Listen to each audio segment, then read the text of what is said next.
sports news in Lynchburg, including on Liberty University. He also votes for the Heisman, does all kinds of rankings, and great stuff for them. Damien Sordelett back with us here on ESPN Radio 94.1. How you been, Damien?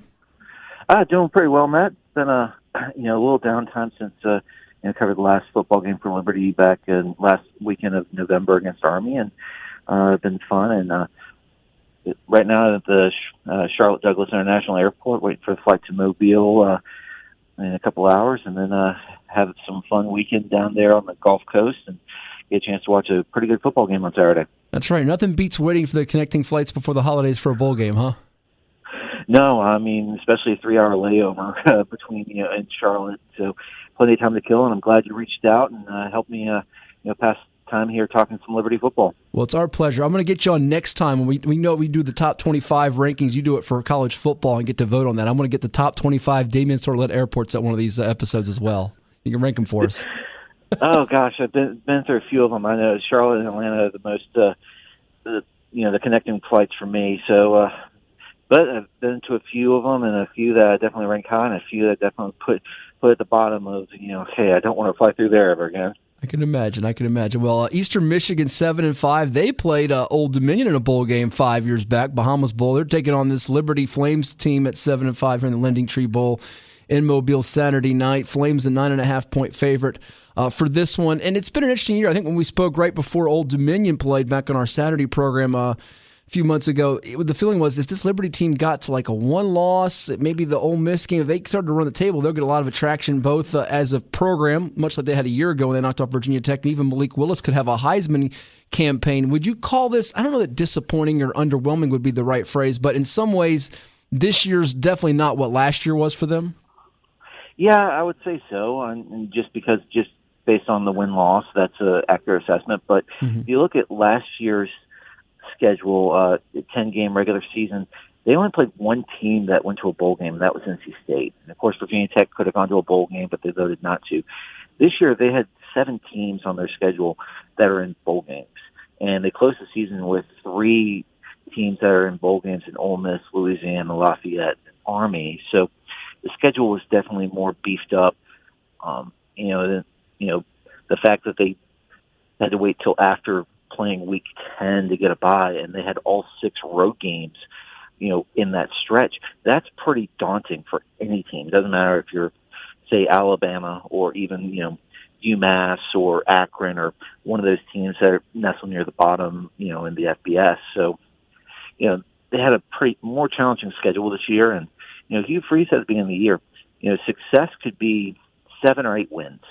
That could be as successful as last year's 10-1 team. And, he has said he felt like he hasn't gotten the most out of this team this year, and he wants to see if he can get the most out of them to, finish off 8-5, same record they had in 2019 in his first year there.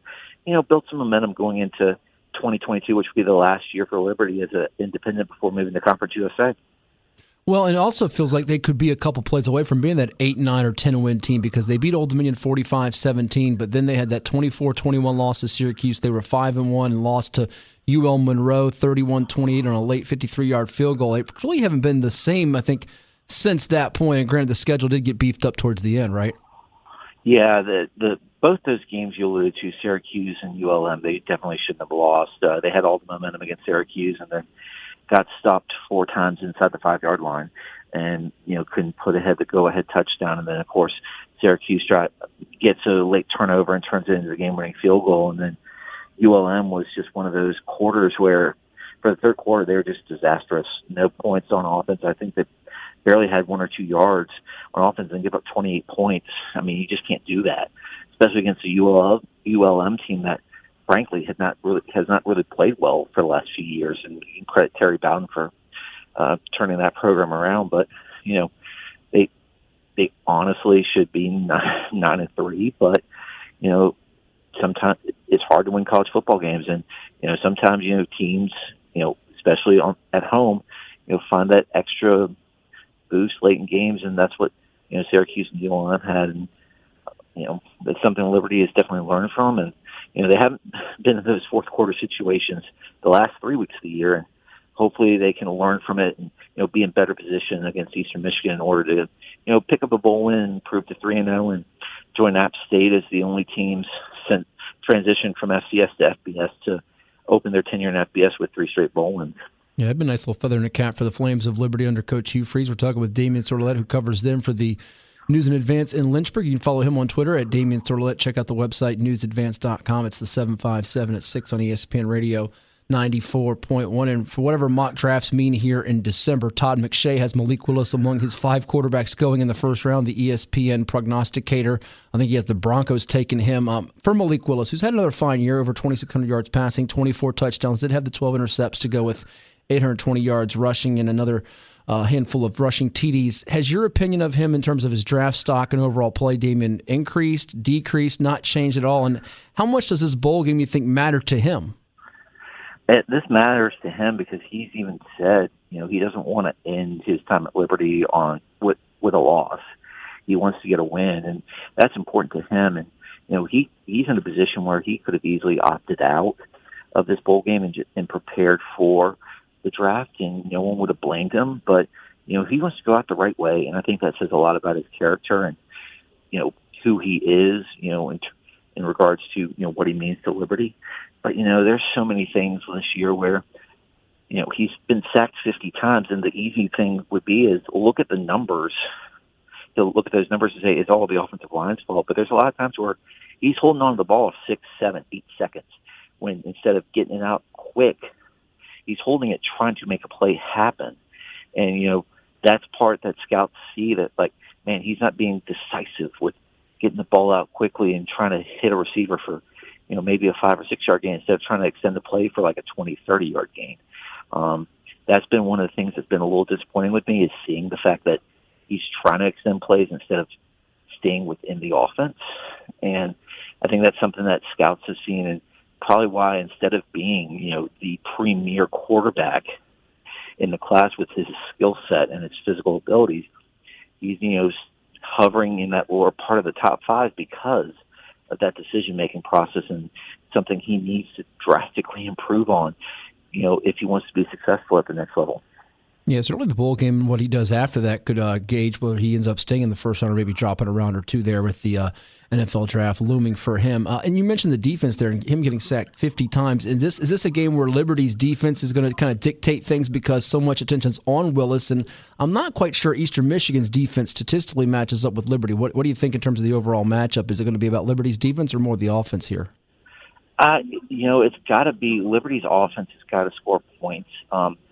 If you look through Hugh Freeze's tenure at Liberty, the 2019, 2020, and then the first 3 weeks of this season, which would be Campbell, Troy, and Old Dominion, Liberty scored in 24 of those 27 first quarters.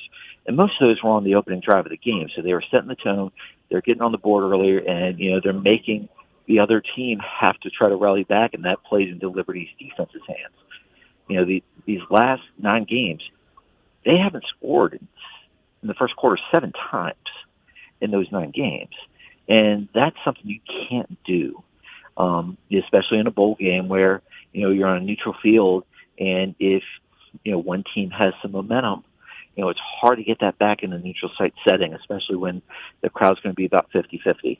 So Liberty's got to get going offensively early, find a rhythm, get into it, try to stay in it, and then that will allow a defense that ranks 15th in the nation in tackles for loss per game. They get about 7.25 per game. They get a lot of sacks, and especially with how deep that defensive line is.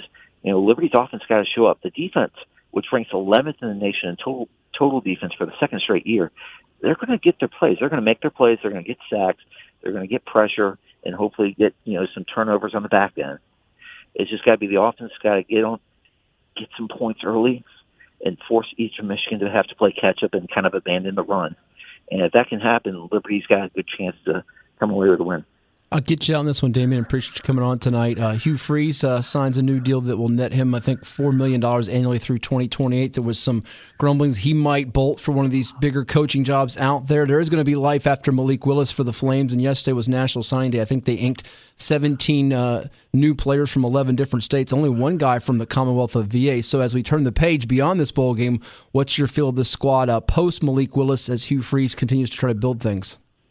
Yeah, and the one player they got was Caleb Snead, who played at Heritage in Lynchburg and was an All-American at Campbell this past season. And he gives them a 6'4", 205-pound body on the outside receiver, which is something they desperately needed. But you look at them, I think the offense could be, depends on who wins the job. If you go with either a Charlie Brewer, who played at Baylor and Utah previously, or Nate Hampton, or Jonathan Bennett, guys who are more traditional pocket passers and can run in design but don't scramble, I think you can see the offense look kind of like 2019 when they were fairly efficient with Buckshot Calvert at quarterback.